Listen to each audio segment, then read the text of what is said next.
एक पुरानी बस्ती में एक औरत रहती थी जिसका नाम कमला था। उसका जीवन गरीबी और संघर्षों से भरा हुआ था, लेकिन उसका मन सदैव शांत और संतोषी रहता था। कमला के जीवन में कठिनाइयां इतनी थी कि कोई और होता तो शायद कब का हार मान लेता, लेकिन वह हर परिस्थिति में धैर्य और विश्वास बनाए रखती थी। कमला का विश्वास था कि हर इंसान का भाग्य पहले से ही लिखा हुआ है, और जो हमारे हाथ में है वह है कर्म।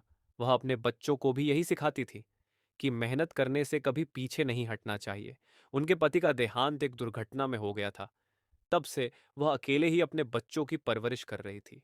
काम की तलाश में वह दिन भर घर घर जाकर बर्तन साफ करती और दूसरे छोटे मोटे काम करके अपना और बच्चों का पेट भरती थी। एक दिन कमला का बेटा राहुल उससे पूछता है, माँ, क्या हम कभी अमीर नहीं बन सकते? क्या हमारी किस्मत में सिर्फ गरीबी ही लिखी है?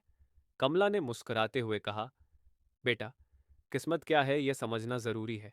हमारे जन्म के साथ कुछ ऐसी परिस्थितियां होती हैं जो शायद हमारे वश में नहीं होती, लेकिन हमारे कर्म हमारे हाथ में है।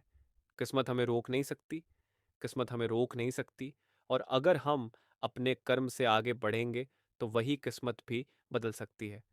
राहुल की जिज्ञासा बढ़ गई, लेकिन माँ, लोग कहते हैं कि भाग्य तो भगवान लिखता है, फिर उसे बदलना कैसे संभव है?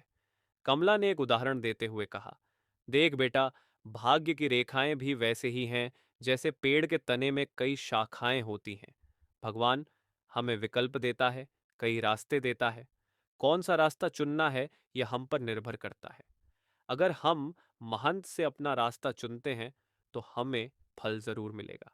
समय बीता और राहुल अपनी माँ की बातों से प्रेरित होकर पढ़ाई में महंत करने लगा। उसने छोटी छोटी नौकरियां की और धीरे धीरे अपनी शिक्षा पूरी की। कुछ सालों बाद उसकी मंद रंग लाई और उसे एक अच्छी नौकरी मिल गई। अब उसके घर की आर्थिक स्थिति सुधर गई थी। उसने अपनी माँ के लिए एक सुंदर घर बनवाया और उसके सपनों को पूरा किया।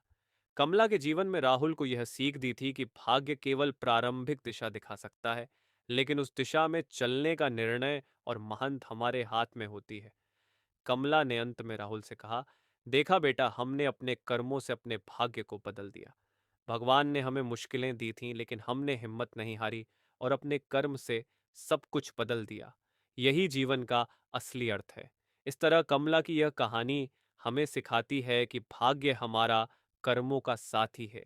जैसा कर्मों करोगे, भाग्य भी वैसा ही होगा।